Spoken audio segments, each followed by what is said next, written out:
Hey, bonjour à toutes et à tous, ici Blossom et aujourd'hui on va vous présenter l'une des cartes qui s'est fait bannir le plus vite du jeu.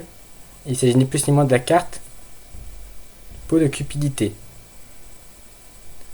Pour ceux qui se demanderaient, Peau de Cupidité c'est une carte de première génération et elle permet juste de piocher deux cartes.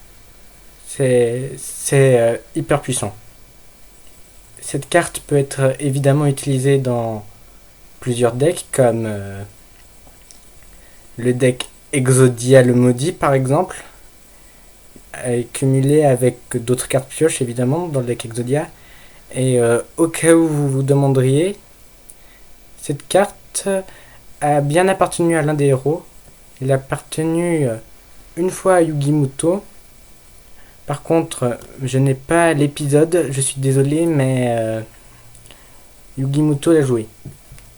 En ce qui concerne les statistiques que je lui ai données, alors déjà en accessibilité je lui ai donné 5 sur 5 parce que c'est une carte qui peut être jouée dans tous les decks.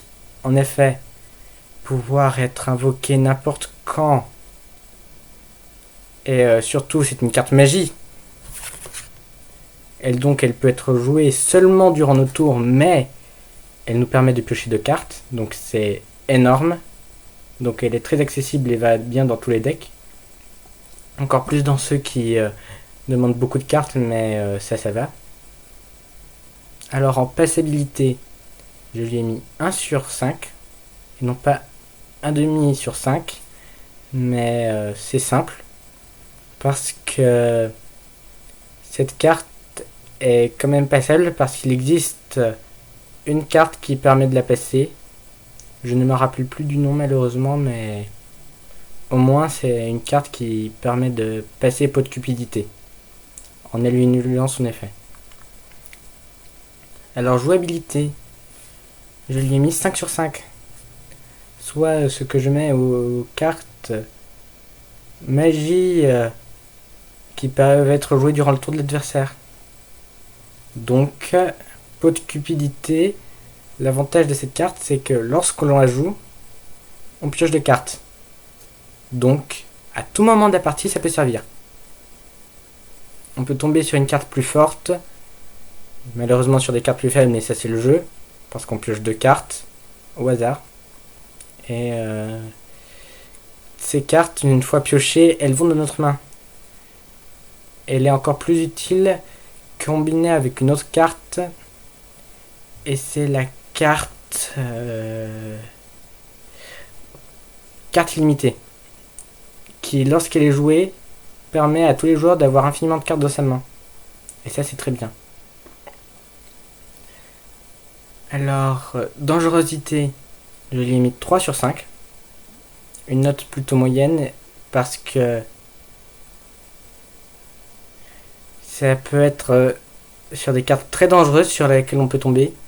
Par exemple, on peut tomber sur des cartes telles que les parties d'Exodia ou les parties du tableau qui permet de finir la partie.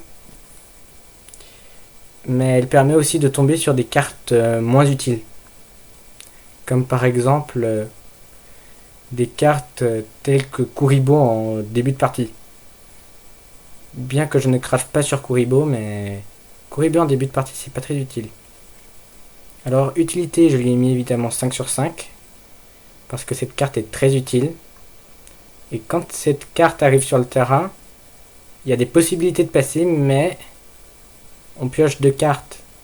En tout cas, le joueur qui l'utilise pioche deux cartes. Donc, il renchérit sa main.